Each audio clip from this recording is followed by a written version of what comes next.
દયાબેન જોડે તમે બધા મળેલા છો ટીવીમાં.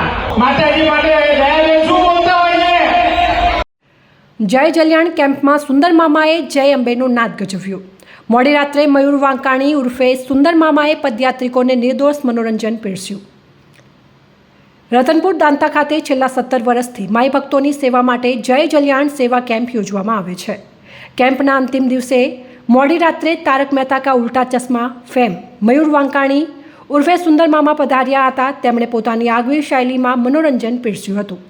આયોજક હિતેશભાઈ ઠક્કર સહિત સમગ્ર ટીમને શુભેચ્છા આપી હતી. મા અંબા આ કાર્ય માટે તેમને શક્તિ આપે તેમ કહ્યું હતું. પ્રજાજનોને પૂછ્યું કે તમને કોણ ગમે છે, તો 60 વર્ષના કાકાએ જવાબ આપ્યો એ બબીતાજી. બબીતાજીની રમૂજીથી સમગ્ર વાતાવરણમાં હાસ્યનું મોજું ફરી વળ્યું હતું. દયાબેન જોડે તમે બધા મળેલા છો ટીવીમાં. દયાબેન ને કેટલો હરખ હોય છે માતાજીનો. માતાજી માટે દયાબેન શું બોલતા હોય છે? શું બોલે છે?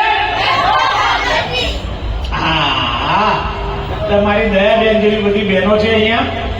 અને માય ડિયર જીજાજી, એમના વિશે તો તમે બધા જાણો જ છો. અમારા બંને વચ્ચે કેટલો પ્રેમ છે, કેટલો પ્રેમ છે. મારા વગર એમને ખાવાનું ગળે નથી ઉતરતું. બિચારા મારું નામ ના લે ત્યાં સુધી. સવારે ઉઠીને ભગવાનને પછી યાદ કરે, પેલા મને યાદ કરે છે. હા, એવું કે ભગવાનને કે તું આવજે, મારા માટે એટલું યાદ કરે કે તું ના આવતો.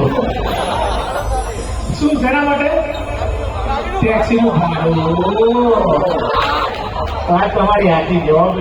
ટેક્સીનું ભાડું પગે ચાલતા ચાલતા આવો છો તો ટેક્સીના ભાડા યાદ રાખવા દો. શું નામ તમારું? હા, ક્યાંથી આવો છો?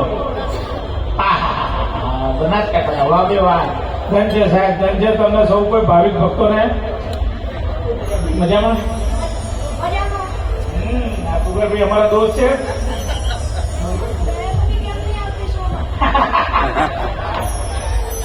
તો ભાઈ માતાજીનો બોલાવો હોય, જેમ તમે માતાજીનો બોલાવો હોય અને એવી રીતે આવો, એવી રીતે જયારે માતાજીનો બોલાવો આવશે ત્યારે આવી જશે.